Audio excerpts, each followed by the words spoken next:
Well, Ed is a Pittsburgh native. He graduated from Haverford College in Pennsylvania in 1973 and earned a PhD from the University of Toronto in 1984. He is a preeminent Egyptologist and curator who joined the Brooklyn Museum in 1998 from the University of Memphis, their Institute of Egyptian Art and Archaeology, where he had been director and associate professor. Over his 22-year career at the Brooklyn Museum, he reinstalled the Egyptian collection twice and organized 7 exhibitions, 5 of which traveled to the United States and the Republic of Korea. And I listened to him with great interest the other evening. And this exhibition is his baby, his youngest exhibition, and he'll tell us about it in a moment. He is the author of several books and articles on the ancient Egyptian economy, Egyptian coffins, and the Jewish minority in ancient Egypt and ancient Rome. He currently teaches as an adjunct professor at Hunter College and continues to write and lecture about ancient Egyptian iconoclasm. So he did an amazing job with this show. I hope you'll join me in giving him a warm welcome.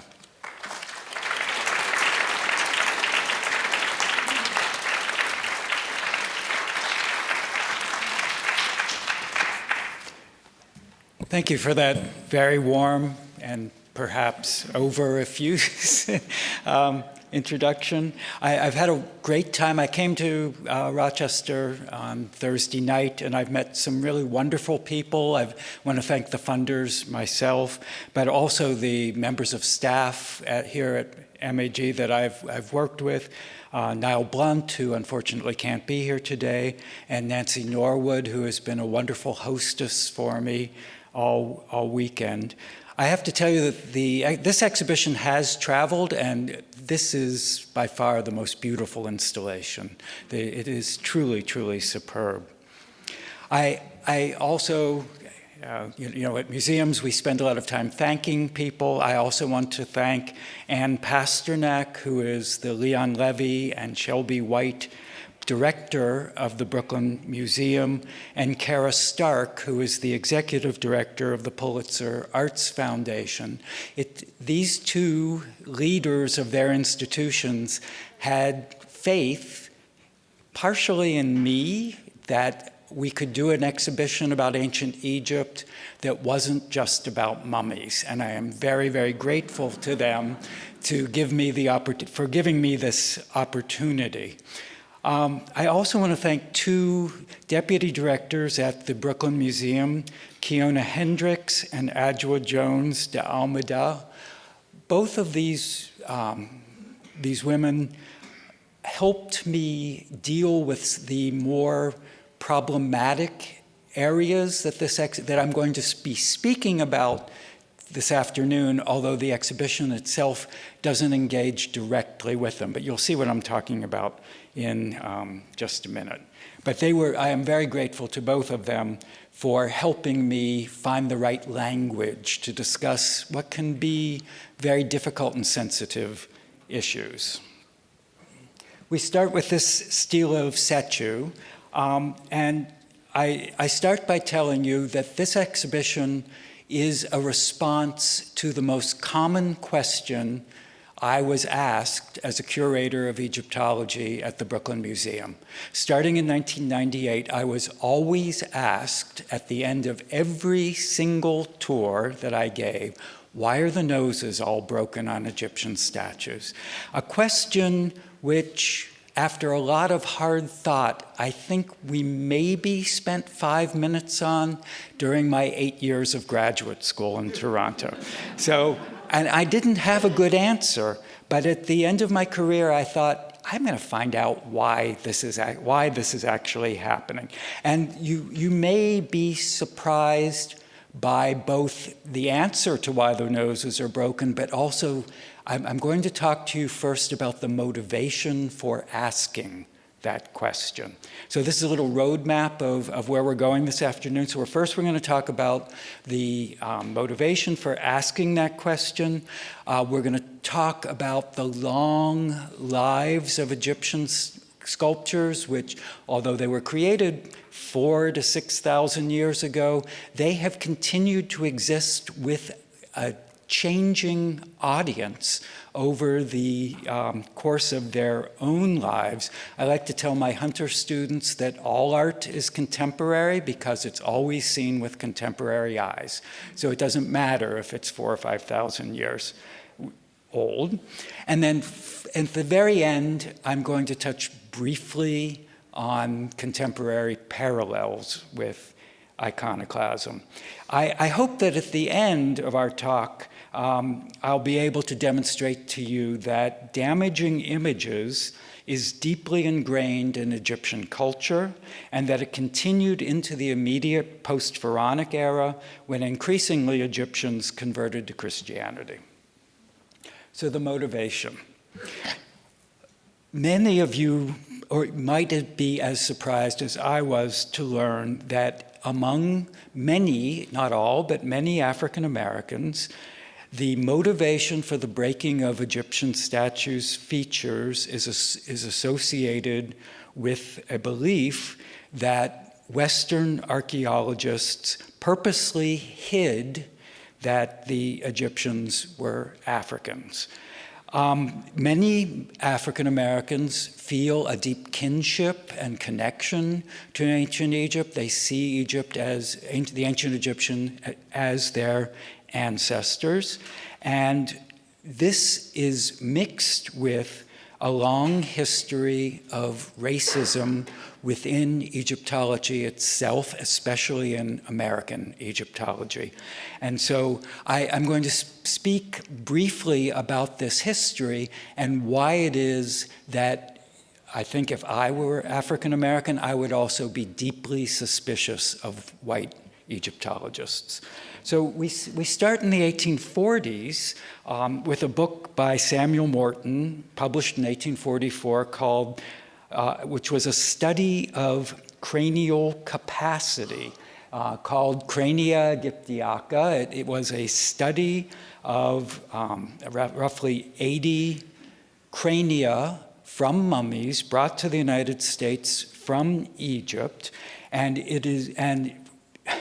in his examination of these crania, Morton filled them with lentils in order to determine the size of the interior of the crania, which he associated with the size of the brain, and also which he associated with intelligence.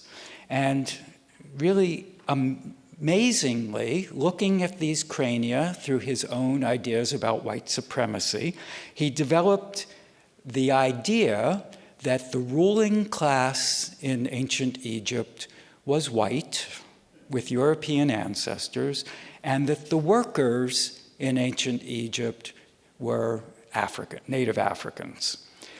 This, in 1844, these ideas have amazing parallels with the world that Morton was actually living in, a world which was, in American history, dominated by the question of enslaved African Americans and what should happen about that issue. Morton also concluded that the story of Adam and Eve, which is included in the Hebrew Bible, was only relevant to white people, and that there had been at least 4 or 5 original Adams and Eves who were the ancestors of, as he said, the other races. An idea which is still astounding. Even whenever I describe it, I find it totally astounding that somebody could be so wrong-headed. But this was widely accepted. The thing that I always try to remember is this is what people were taught at Harvard in the 1840s and the 1850s. Okay, we don't believe this anymore, obviously. Stephen Jay Gould, in fact, wrote a book called The Mismeasure of Man that was a direct rebuttal of Morton, even though by that time most people no longer believed what Morton taught. But the insidiousness of Morton's ideas finds its way into American politics of the pre-Civil War era. Morton was in regular contact with John C. Calhoun, a former vice president of the United States, but the senator from South Carolina from 1845 to 1850, who was a major defender of slavery in the United States. And Morton offered him the analogy of his imaginary ancient Egypt as justification for the way things were in the United States at that time. Now, these ideas also filtered into European Egyptology with W.M.F. Petrie's dynastic race theory. Petrie, one of the founding fathers of scientific Egyptology, a man who developed very important archaeological techniques for both excavation and recording, a man who I was taught to revere as a graduate student, also developed a totally ludicrous theory of the origins of the ancient Egyptians. He excavated at a site called Nagada, which was clearly a site that predated Pharaonic Egypt. So it was the very earliest people living in the Nile Valley. And he claimed that there were actually two kinds of skeletons: dark-skinned people, who were the indigenous people, and what he called the dynastic race, whom he described on no basis at all as lighter-skinned people who ruled, because there was also mud brick in both Mesopotamia and in Egypt. Petrie theorized that the dynastic race was possibly people from Mesopotamia. He used them as the origins. Now, Petrie's theories about Egypt fed popular culture at the same time. And so Petrie published this theory in the 1890s, and this is a painting called The Finding of Moses, which dates to 1904, by Lawrence Almond. In 1904, you may never have heard of him, although you have a very nice painting by him here in the collection. He was the highest. He brought in the highest prices of anyone at the beginning of the 20th century. At the same time as Cubism was being invented, this was the kind of thing that brought in very high prices, these historical reconstructions of the ancient world. And he worked in both the classical world and also in ancient Egypt. And in ancient Egypt, he for his paintings of ancient Egypt, he went to the British Museum and copied works of art which are actually identifiable. The base of a statue here is a statue of Ramses II in the British Museum. The footstool, which Pharaoh's daughter has her feet on, it also is an object, very obviously an object in the Brooklyn Museum, the British Museum, but I wish it were in the Brooklyn Museum. But I want you to draw your attention to the people. So we have Pharaoh's daughter. The model was Almond own daughter, a woman who was half Dutch and half British, with the appropriate light skin. You'll notice all the poor guys who are holding him up, they are considerably darker skinned, putting into effect Petrie's idea. I'm always greatly intrigued by the woman in carrying Moses' basket in the front who has red hair. When in Egypt do you ever run into somebody who has red hair? I don't know what he was thinking of in this particular case, but you will notice that there are darker-skinned Africans and slightly lighter-skinned people, which I've always, acting as servants, whom I've always imagined are the Hebrew slaves only lighter, slightly lighter skinned. So these ideas, groundless ideas, are deeply part of the history of Egyptology. And museums were complicit. I show you a statue on the left, a statue of a man named Jehudi, which is in the exhibition. And the way on the left is the way it looks today. On the right is the restored version. When it came to the Brooklyn Museum, this photograph dates to sometime before 1919. I don't have an exact date. I found it in the archives of the Brooklyn Museum. When this statue came to the Brooklyn Museum in 1937, the curator immediately recognized it as a fake, the head as a fake, and removed it. So the head is obviously a fake. The easiest thing to see is that the size is all wrong. The proportions, his head is much too small for his body.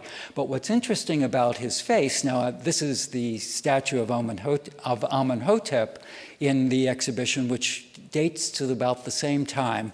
It still has its head, it doesn't have its nose. But both of these statues that were made around the same time, within 50 years of each other. And you'll notice the nice Egyptian face on the left, which is an original face, and the suspiciously, to me, white-looking face that was used to restore it. Clearly not an ancient Egyptian face in any case. And this is probably a 19th century restoration. So museums were indeed complicit in this idea of a white ruling class and a black working class in ancient Egypt. I want to emphasize that these ideas are no longer taught. This is not what Egyptologists believe today, but that message very rarely gets out to the public in general, so that if you think about the kinds of movies that are made about ancient Egypt today, most recently Gods of Egypt, where for some reason almost all the gods have Egyptian gods, have English accents and unusually light skins. It's just very weird, but that's not what Egyptologists believe any longer. But as I started off by saying, I can understand why many people don't trust me because of that. But I would like to attempt to give you my reason for not believing that archaeologists were purposely breaking statues. And one very good example is the Karnak Temple, which was the excavation of the Karnak Temple, a hiding place, an ancient hiding place for sculpture at the Karnak Temple, sculpture that was no longer being used. It was discovered in 1903 and excavated over the course of 4 years, from 1903 to 1907. And these two statues, one without a head, one with a perfectly nice, full head, both of them come from the same archaeological context. Let me show you where this is. So the photograph up above shows the red circle. It's between the 7th and the 8th pylon at the Karnak Temple. A hole discovered in 1903 in what's called a sealed context, meaning that no one had disturbed it since the time that they were buried, probably in the reign of Cleopatra VII, oddly enough.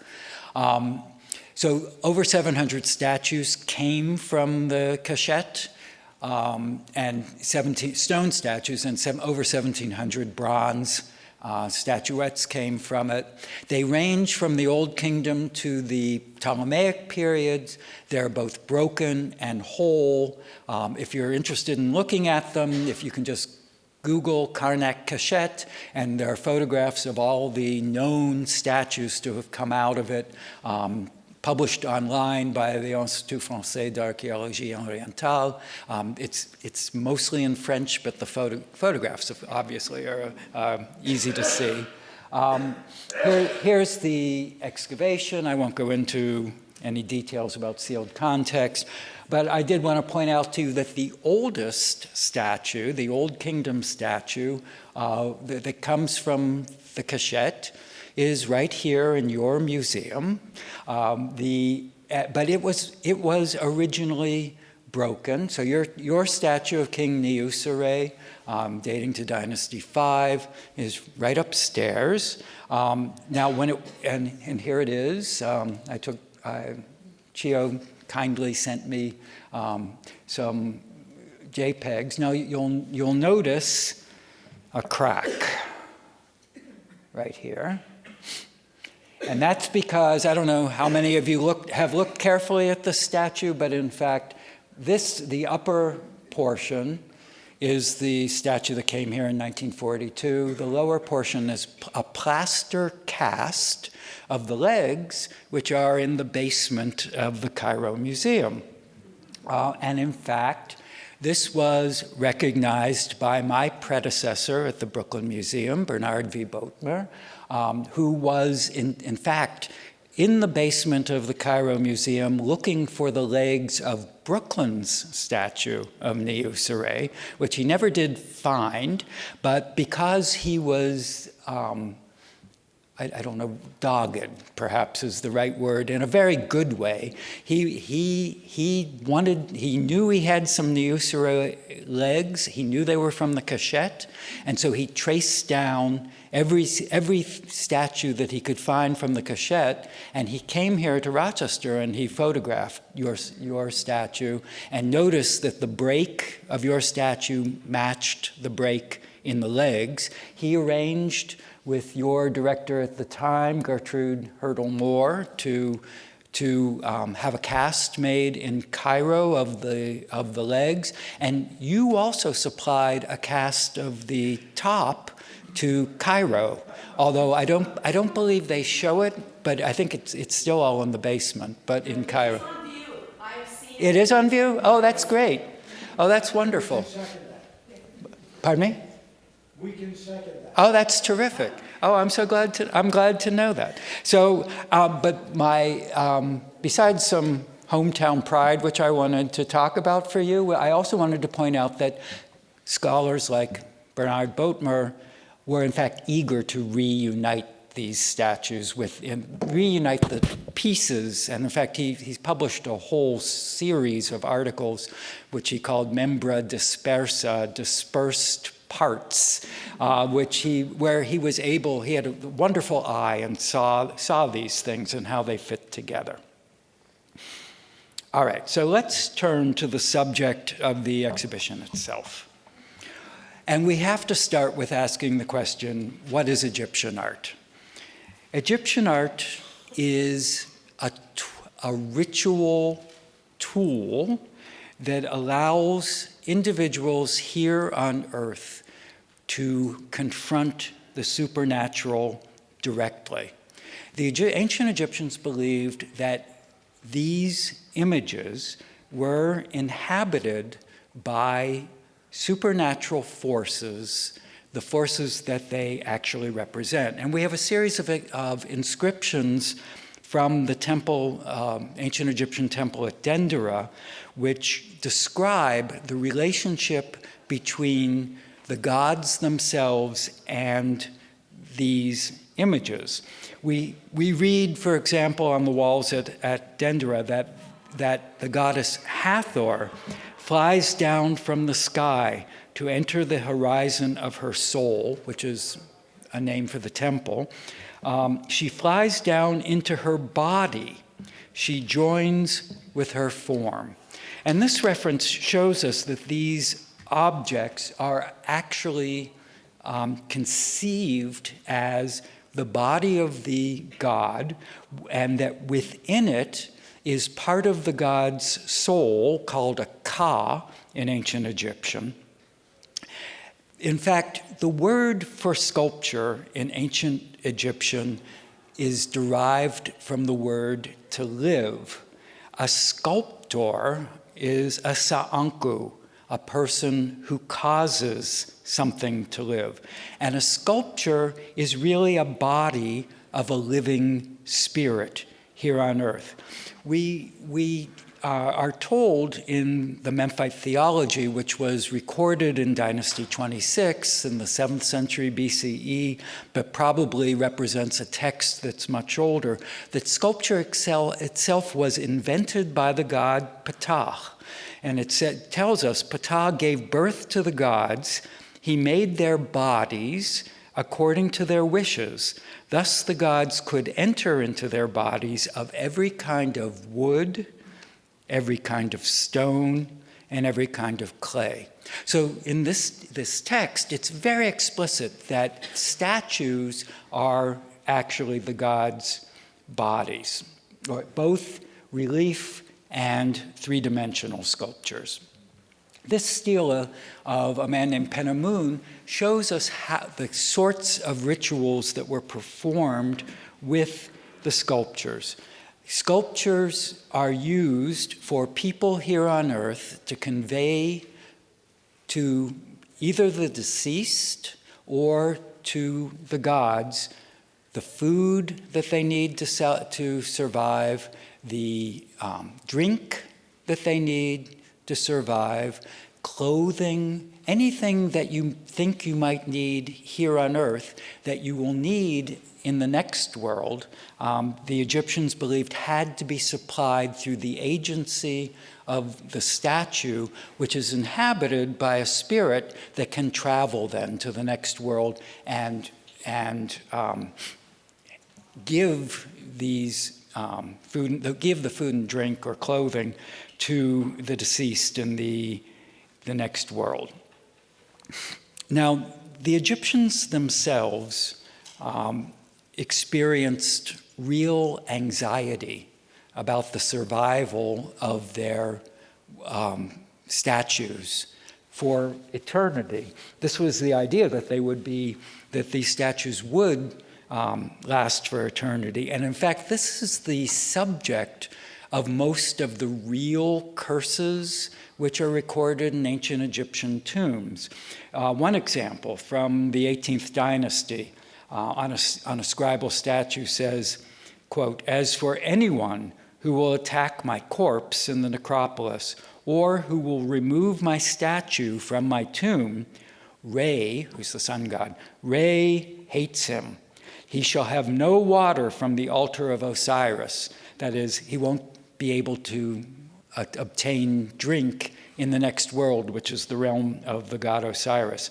He shall not ever bequeath his property to his children, which is really the worst curse of all, because for an ancient Egyptian man, he expected his son to follow him into his job, but so threatening something like this would be about the worst thing an ancient Egyptian could imagine.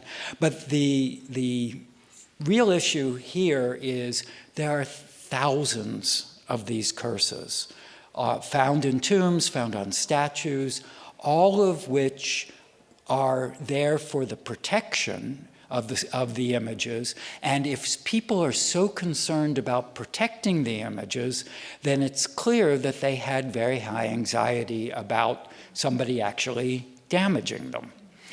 Now, we know that there were rituals of destruction of images which were an established way of fighting an enemy.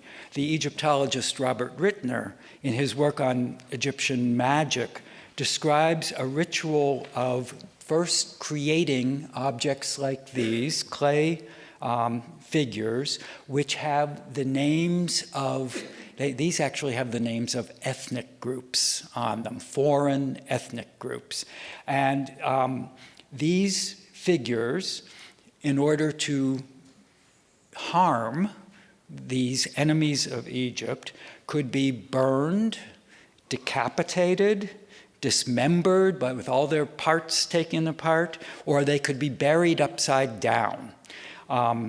And they're called execration figures, and they also occur in every period of Egyptian art. You don't see them often in museums because they're not flashy looking, and it takes a long explanation to know what they are. You don't see them often in museums, but they are very much a part of Egyptian culture. We can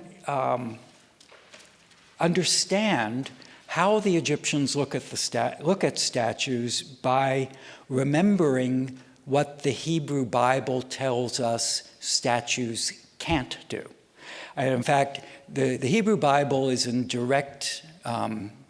a direct relationship with ancient Egyptian culture, and all the things the Egyptians think a statue can do are the things that, for example, Psalm 138 tells us statues can't do. So, for example, in the Psalm it says, "Statues have mouths, but they do not speak, eyes, but they do not see. They have ears, but they do not hear, neither is there any breath in their mouths." Or we can look at the prophet Jeremiah, who is specifically talking about Egypt. He says, "The practices of the peoples are worthless. They cut a tree out of the forest, and craftsman shapes it with his chisel." I love this, thinking about Jeremiah and this absolutely fantastic cedar Shabti statue. They adorn it with silver and gold. They fasten it with hammer and nails so it will not totter. But like a scarecrow in a cucumber field, their idols cannot speak. They must be carried because they cannot walk. Do not fear them. They can do no harm, nor can they do any good. And if you go through this list, they have eyes, they have a nose, they have a mouth. These are all the things the Egyptians believed that the reason they had an eye was so that the spirit inside them could see. They had a nose so that the spirit inside them could breathe. They had a mouth so that the spirit inside them could eat. The Egyptians were aware that these were material objects, but through the use of ritual, they were transformed into these homes for the supernatural.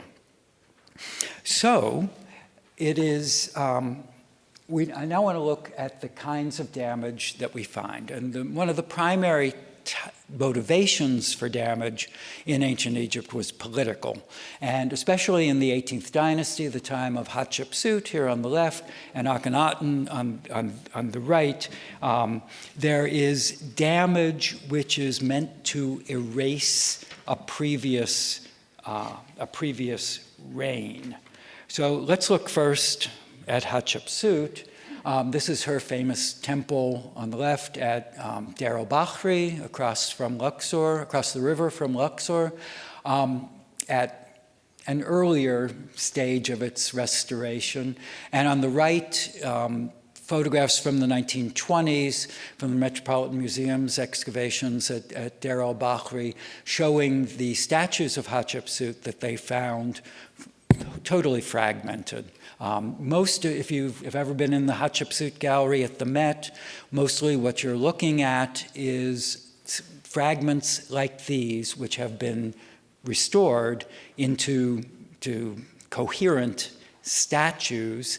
But most of the statues at the Met, in that particular gallery, are totally reconstructed. There's almost as much cement as there is stone. The site itself, and this was blamed historically within Egyptology.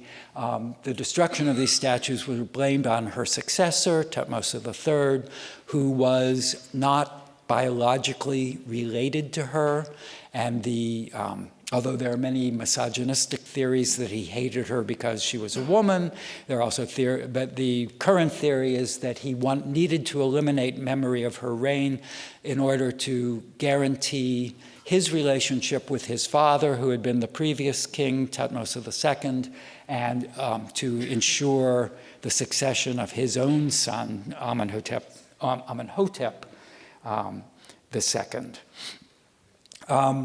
The excavations at Deir el-Bahri actually began in the 1890s, and this is a view of the original temple.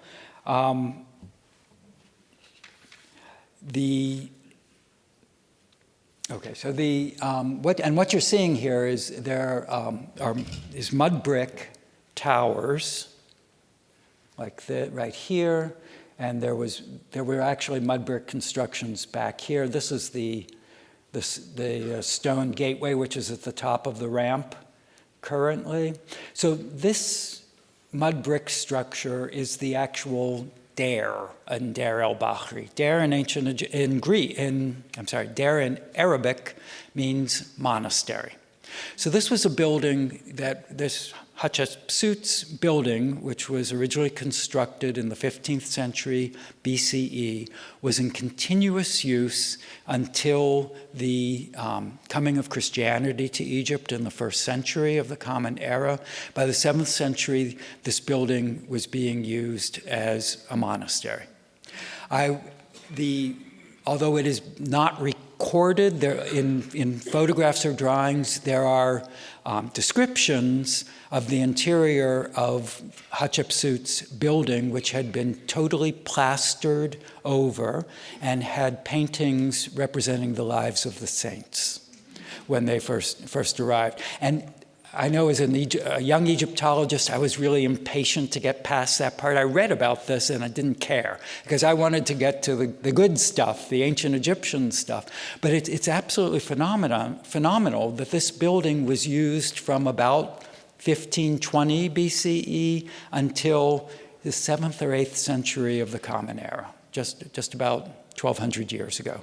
The building was used, and as religions changed, the religion that was housed there also changed. I would also like to suggest that it is more likely than Thutmose III destroying those statues. It is much more likely those Christian Coptic monks were the ones to remove the statues, because by Christian times in Egypt, these statues were still believed to contain spirits inside them, but now the spirits were identified as demons, the followers of Satan, who had led ancient Egyptians astray previously. We see also in the reign of Hatshepsut, there's a lot of damage to, of course, the statues of Hatshepsut herself and to others. This is her prime minister, Senenmut, who's in the exhibition, and he is miraculously intact. The only thing that is disturbed here is the inscription, which you can see on the detail on the right. You can see the erasure here and the erasure here. And amazingly, every time you expect to find the word Amun, the name of the god Amun, in the inscription, that's where the erasure is, which suggests that the actual damage to the statue was done 200 years after it was made. It was made in the time of Akhenaten, who was intent on eliminating the memory of the god Amun. So it's kind of complicated. The only thing I can say for certain is because a particular Egyptian word is isolated, we know, and to be removed, we know that that means that the person who did this work was literate in hieroglyphs, and nobody knew hieroglyphs after 400 of the Common Era, until the 19th century again. So Akhenaten's religion is based on the idea that he's famous because of his belief that there is only one God, but that one God was called the Aten. The Aten is the actual physical disk of the sun. And Akhenaten made the argument that of all the gods that have been worshipped among the ancient Egyptians, only the Aten created itself.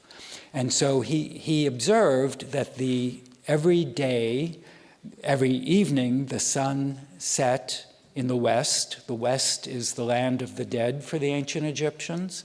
But then the sun was reborn every morning in the east, and it appears to be totally self-created. And for that reason, Akhenaten believed that this was the one true God. Of course, when Akhenaten was discovered in the 1880s, Western archaeologists were quick to associate Akhenaten with Moses. The chronology is probably off a little bit. And also Akhenaten's memory was pretty carefully destroyed by his successors, especially starting with Tutankhamun. The first thing that Akhenaten did was go on a campaign of removing the name of Amun from monuments, especially Theban monuments in Thebes, the original capital city. So this is a offering scene in the exhibition that belonged to a man who lived before the Amarna period, before the period of Akhenaten. His name was Amenemhet, so his name included the name of the god Amun. And wherever you see chisel marks, that's where you see where the name of Amun has been removed.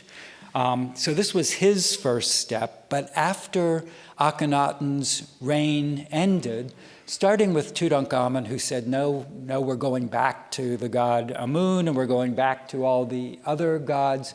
So all the temples that were built by Akhenaten were torn down. This is a reconstructed wall of one of the temples that was built by Akhenaten in Karnak, behind the present-day Karnak Temple, a place called Gempa'aten. And I know it's a little hard to read, but you can see the Aten right here with his rays coming down, and here's King Akhenaten. Here's another example of King Akhenaten worshiping the Aten.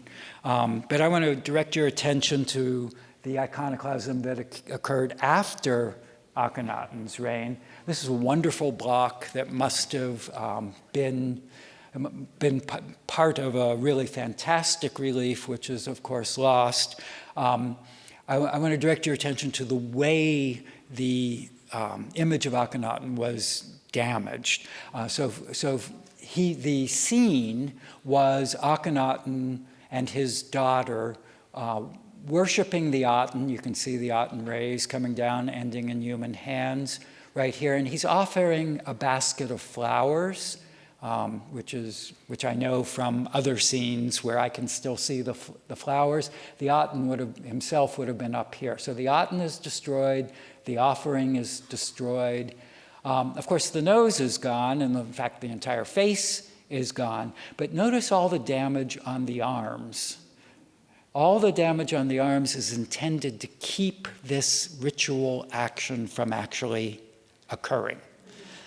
The other damage to Akhenaten's body, you can see that most of it is cartouche-shaped, and you can still see parts of the cartouche. The cartouche is, of course, where the king's name is written, an oval shape where the king's name is written. So the king's name is carefully removed. And then over here, you can see a whole series of chisel marks where the inscription must have been originally. You have one faint hieroglyph left, which is the hieroglyph at the beginning of the inscription for the word giving. So giving, it must have said something like giving a basket of flowers to the god Aten, because most ancient Egyptian images have captions in hieroglyphs that describe what the action actually is. So it's very clear that whoever did this secondary work on the relief is very interested in breaking the connection between the ritual action and the supernatural forces that are being invoked here. But this is a block from a much larger scene, from a much larger building. And while I was working on the exhibition, I began to think about the fact, why was it, they're tearing down this building, that they're going to tear down this building. Why is it necessary to go and take out Akhenaten's name? Why is it necessary to assemble the connection between Akhenaten and the god? Why do you have to take the whole inscription out? And the reason I came up with is to ask, by asking the question, who is it who is going to actually tear the building down? It's going to be workers who also believe that these images are powerful. And so the images had to lose their power before they could convince workmen, well, your next job is tear down this temple. You know, people would have been genuinely afraid to do something like this. This piece was also the moment when it came home to me.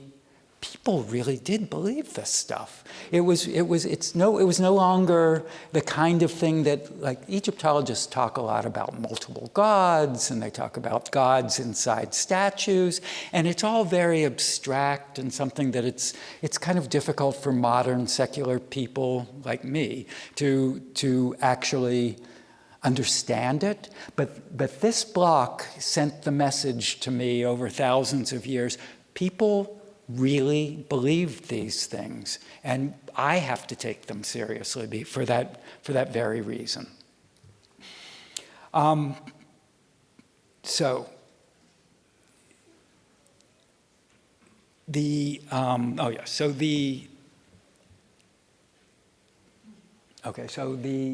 when inscriptions are intact, so dating criteria. So these objects exist over a long time, and they're almost all damaged.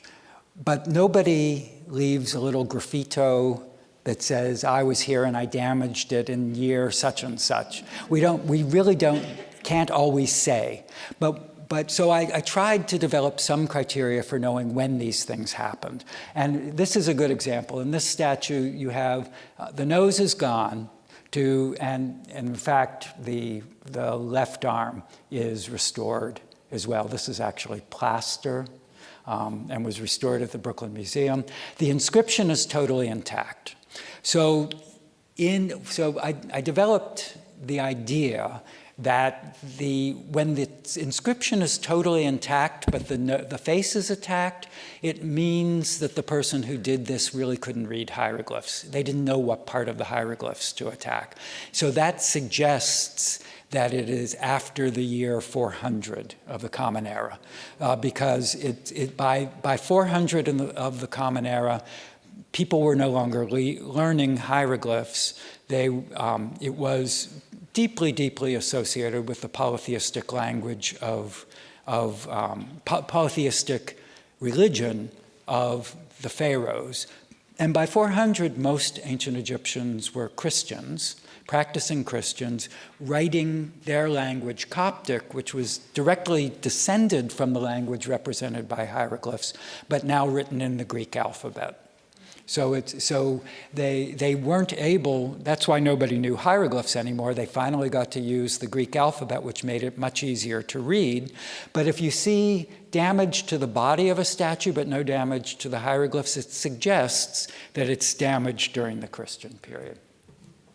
Why are tombs disturbed? Here you see on the left a complete sarcophagus of Padi di Inpu from the Ptolemaic period, and on the right, on the left, this gives you an idea of what the fragment on the right must have originally looked like. They're from approximately the same period. Tomb damage, I suspect.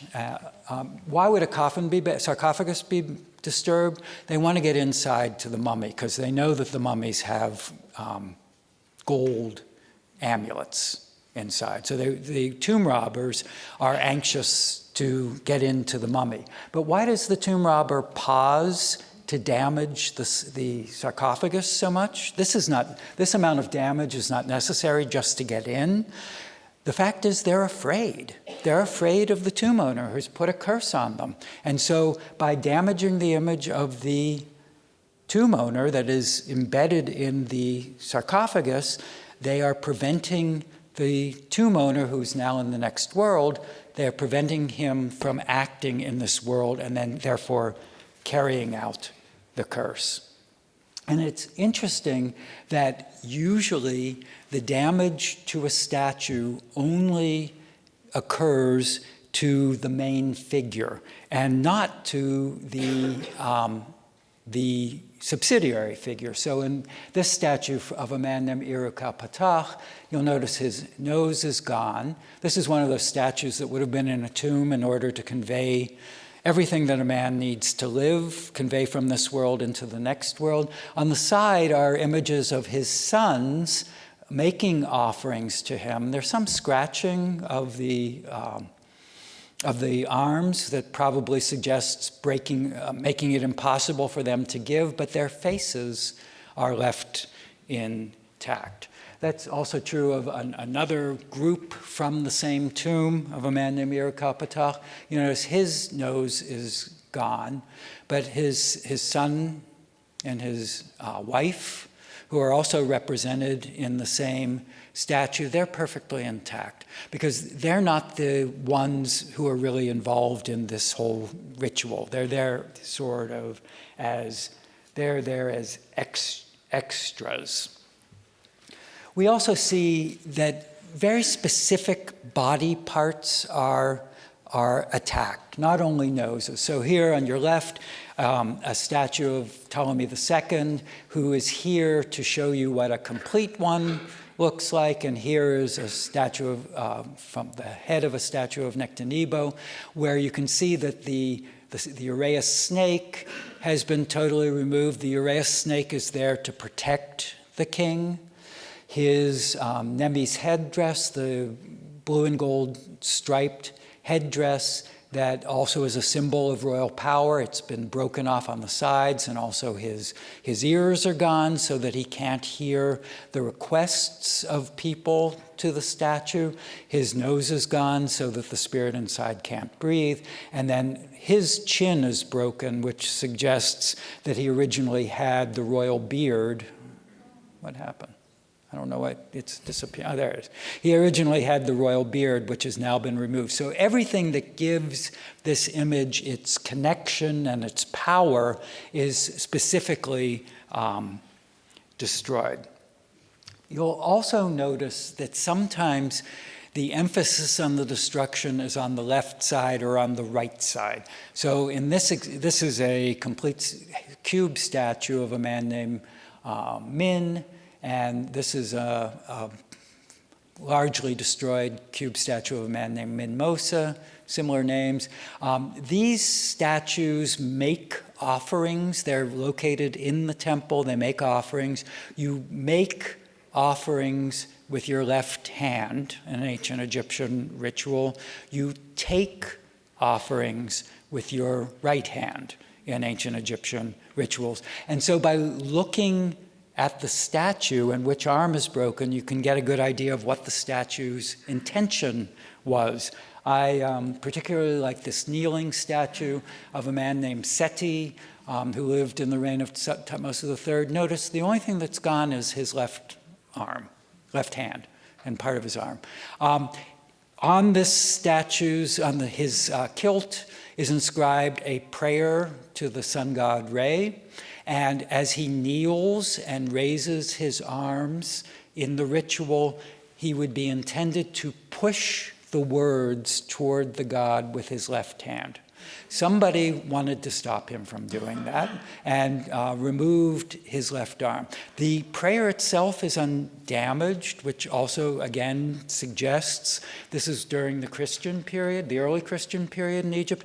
And what's interesting is that not only did early Christians in Egypt know about how ancient Egyptian ritual worked, they had a very clear concept of what their ancestors believed, but they also were worried about the spirits inside the statues. They knew that there were supposed to be spirits inside, and when you read Coptic literature, you hear over and over again that the old gods, who are still, their spirits are, even in Christian times, are wandering around ancient Egyptian temples.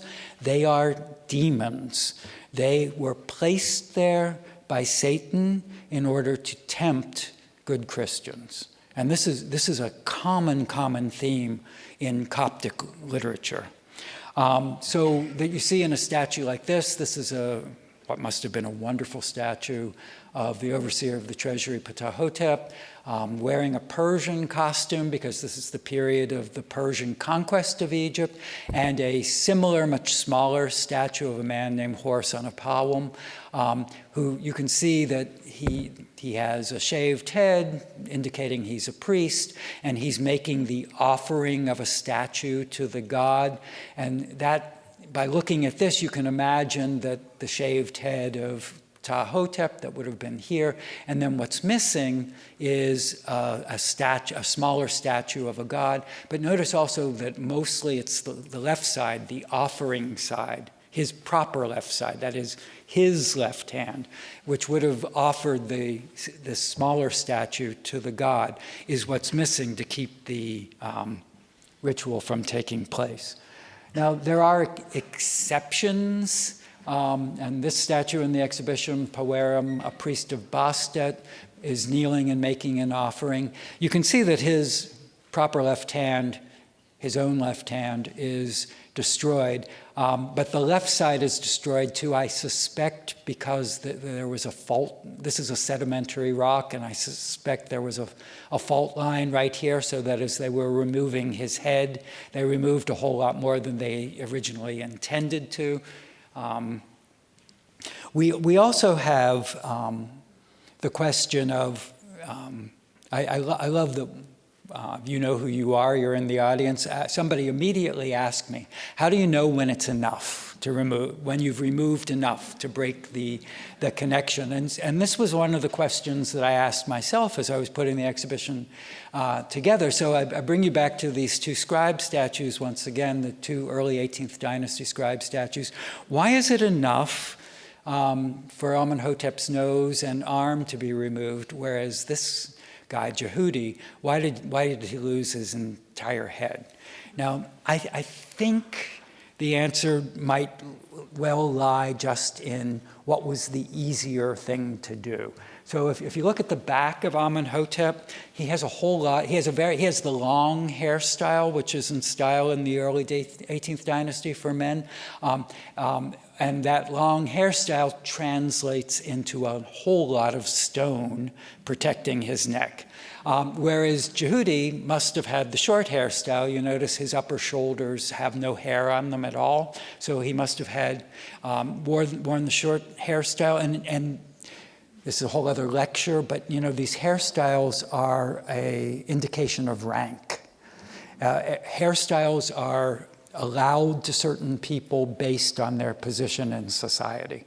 And so Jehudi, whoever else he was one of the people who wore the short hairstyle, and that's, I think, the reason why he lost his head. Okay, so I'm sure you all know that as Egyptian history progresses, the period from about 50 of the Common Era to about the middle of the 7th century is the Christian period in Egypt. So a period of about approximately 600 years where Christianity grows and then becomes the dominant religion of the Egyptians. Until 643 and the invasion of the Arabs from the east, who brought Islam to Egypt. And Islam has an entirely different relationship with the polytheistic past than Christianity had. These are people who are coming to Egypt from the outside, and they don't entirely understand what the original ritual purpose of these statues are. In fact, they look at these statues and they say, that's a really nice piece of stone. And so this example, I worked partially on this exhibition with a friend and really excellent scholar of iconoclasm named Simon Connor, whose book is in your gallery right now. And Simon's really one of the pioneers of studies of iconoclasm. So I took him to see all of my choices for the exhibition. And I showed him this wonderful statue of Kamwaset, who was the son of Ramses II. He was the designated heir, but he died before Ramses II, so he never became king. This is a kneeling statue. He would have been holding an image of another god that he was kneeling and offering. And Simon said, look how this one is turned into a cube. This one, they don't really care about the details. All they want to do is turn this one into a cube. And he said, that's a good sign of what happened during the Islamic period, which comes up until today in Egypt. And if you walk around, and I've never been able to find a decent photograph, if you walk around Old Cairo, which was built in the 9th century of the Common Era, if you walk around the Khana Khalili, which is the old marketplace that goes back to the 9th century, when you go into the stores, which are all built out of stone, if you look up, you will see hieroglyphic inscriptions. Some of them right side up, some of them on their sides, some of them upside down. This is in a town that is built way after the time when hieroglyphic inscriptions are being carved. What the Muslims did was take these great stones, statues, parts of temples, and they just used them as stone. They didn't have to go to a quarry. They could use those stones to build. And it also points to, because they know so much less about it than the Christians had in Egypt, they're also much less afraid of these statues, and they're much less aware of this idea that there are evil spirits inside the statues. And in fact, the attitude of Islam towards polytheism is much more an attitude of, you see these great monuments, but the people who worship these great monuments are gone because they didn't worship the true God. And that's the basic, especially medieval Islamic view of ancient Egyptian objects. Okay, so we're coming to the end, and I promised you just a few words about modern iconoclasm. And at Hunter, I teach a graduate course on ancient Egyptian iconoclasm, and Hunter is an art history department where all of the students are interested in contemporary art. That's their main concern. But they are required to take a course in the ancient world, and there's one person who teaches Greek art, who came to me and said, please help me so that I don't have to teach the same course over and over again. I was thrilled to have the opportunity to work as an adjunct. So I teach a course about ancient Egyptian iconoclasm to people who are only interested in the contemporary world. And so I decided that the project I would ask them to do is to talk about how ancient iconoclasm changes their view of what they see in contemporary iconoclasm. And this is always the first slide that I show. So on your left, a famous Roman general named Germanicus, Caesar, the adopted son of the emperor Tiberius. He was born about 15 BCE and died in 19 CE. He gets the epithet Germanicus because he conquered Germany for the Roman Empire. And of course, Egypt was part of the Roman Empire in this time period. It had been part of the Roman Empire since 30 BCE, when Octavian Augustus defeated Cleopatra VII and Mark Antony. And so, especially in Alexandria, there were many representations of prominent Roman people, such as Germanicus. And I know that this was discovered this statue was at least made in Egypt because it's an Egyptian stone in the style of Alexandria. Now, when this statue was damaged, probably in the 4th century, because that's when Alexandrian monuments were destroyed at the direction of the Bishop of Alexandria, Peter Mongos. They did some really interesting things to this statue. They removed the nose, which was traditional for disempowering a statue. They also worked on the ears, but the most fascinating thing to me that they did was that they added a cross. So, and this cross is like a signature. I said that usually we don't know who did it, but to me, this is a kind of a signature. You want to know who did this? The triumphant Christians, who now, most people in Alexandria by this point are Christians, and on the advice of St. Augustine, who said, it's better to shave Hercules' beard than to destroy him. What he meant when he said that was, take Hercules' beard off of the statue, but leave the statue there, and then people who see it will be reminded of who the true God is. And Jesus, he's talking about.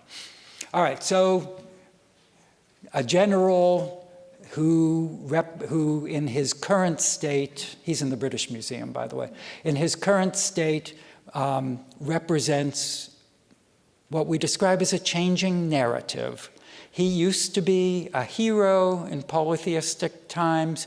He now represents an old, discarded narrative. And iconoclasm is a technique of making that clear. Okay, so now let's turn to Robert E. Lee. Robert E. Lee, of course, also is a general. That's one of the nice coincidences of this. After this statue, he, of course, died in 1870, but this statue was erected in 1890 on Monument Avenue in Richmond, and up until very, very recently, my brother-in-law, who comes from an old Richmond family, talked about Monument Avenue, which was a series of Confederate generals. He described it as the greatest monument to people who came in second ever created. Here you see, and since in the last 3 years, all of these monuments have been removed, especially as a result of the Black Lives Matter movement. And I draw your attention to this cross and also to the BLM on Robert E. Lee's horse, a very similar technique. Who is demanding a change in the narrative of American history? It is the people who led the Black Lives Matter movements, which is a very popular movement with many people, following the shooting of George Floyd, who was projected on the base, up until the removal of the statue in July of 2021. His image alternated with Breonna Taylor. The inscription that was added, "No Justice, No Peace," was a concise statement of what the Black Lives Matter movement is asking for. And eventually, the powers that be had to go through court because of the way the laws are written in Virginia. But eventually, all of these statues were removed, and it's been quite it's been difficult for me to keep up. I have a whole lecture about Monument Avenue, and every year which I've given over the last 6 years, and as I've been teaching this course, and every year I have to go back and look at what's still there and what happened to the things that are there, but now everything has been removed and taken to unknown places. We don't really know where they are.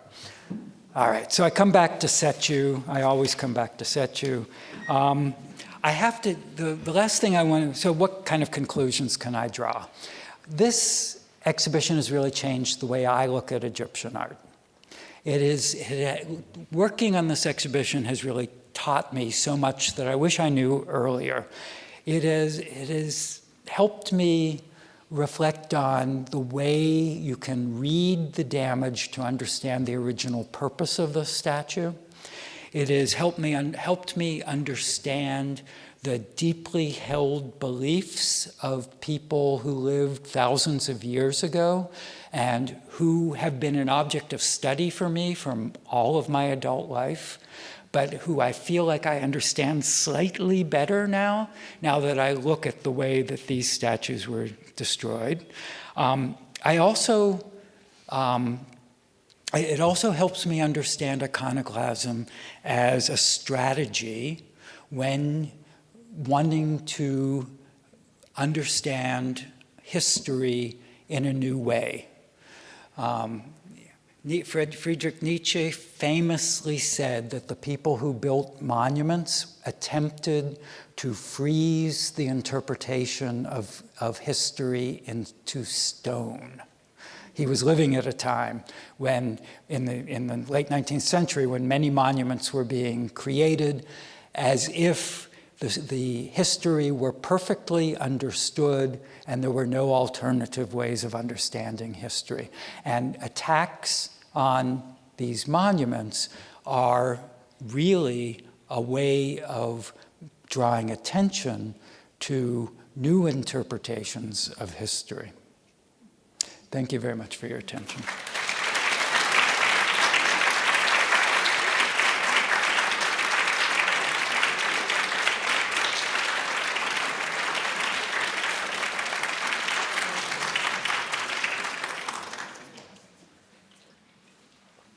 So I don't know exactly what the timing is, but I believe we have time for a few questions. And there's a microphone going around for those who want to ask questions.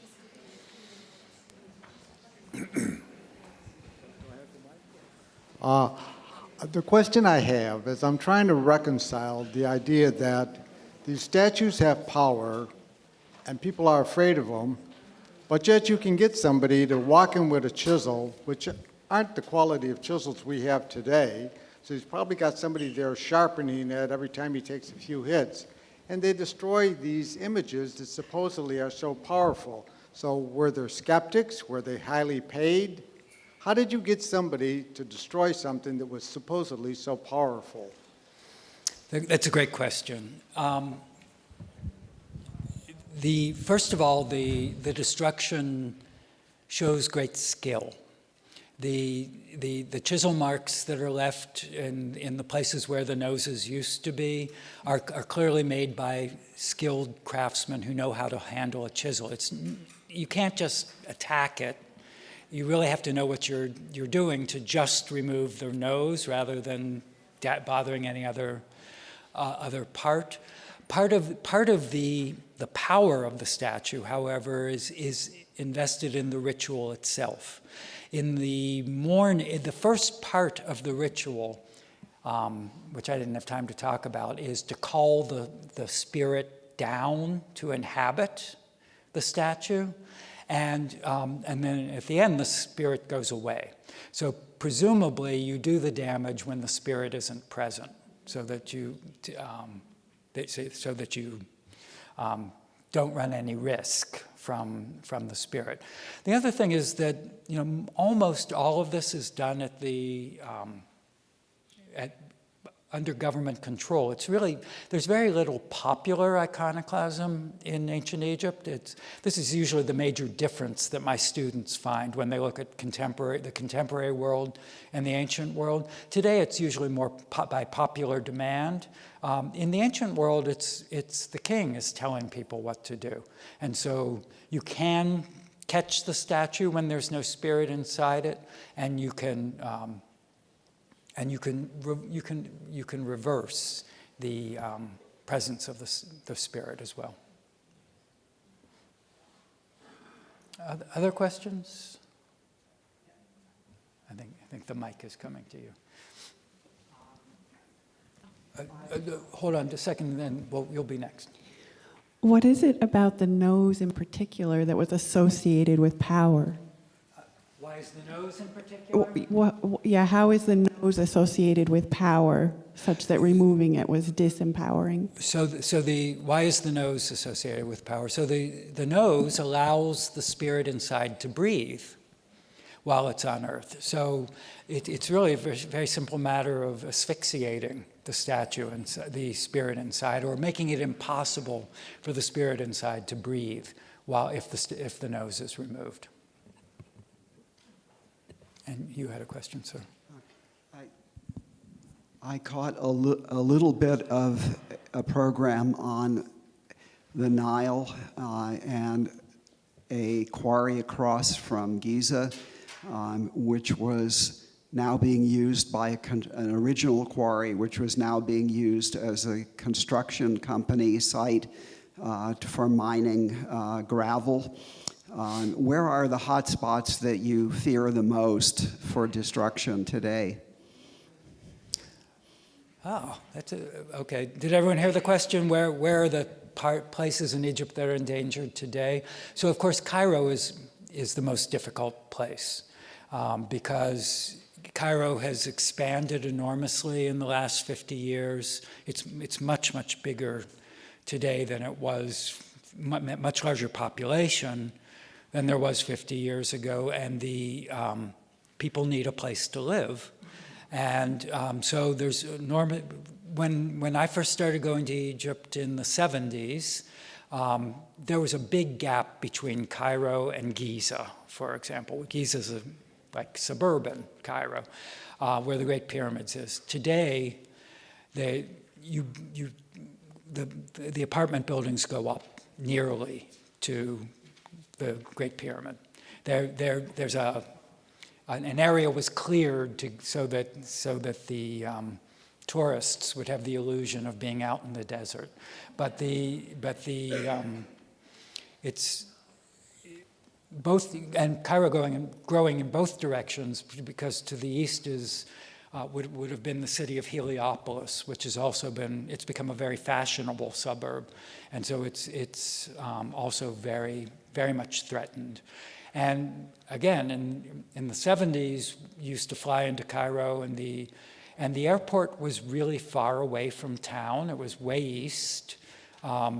Today, the town is creeping up to the airport as well. And what you have to remember is it's impossible to find a place to build something in Egypt that wasn't previously occupied. The Nile Valley has been continuously occupied since at least the 7th millennium BCE. So if pretty much you put a shovel into the earth, you're going to find something, even if it's just pottery, broken pottery. So but there are now laws against quarrying temples. In the 19th century, whole temples were dismantled by the Egyptian king because it was just an easy source of stone. You didn't have to quarry it. But the laws protect antiquities today. Thank you. I just have a quick question. I'm wondering how universally known the information you shared with us today about the iconoclasm is in terms of Egyptologists across the world or across our country. I mean, how how widely known it is. And part of the reason I ask is if I watch a video, an older video, where they're showing statues, the first thing I currently now look at is the smashed nose, but the Egyptologist who's describing it never even mentions the nose. Yeah. And they just talk about the hair and they talk about the face, but here's this huge thing staring you in the face and it's not even mentioned. So I'm just curious about the universality of the broken noses and parts. So, okay, that's a great question. So, iconoclasm is very hot right now among Egyptologists.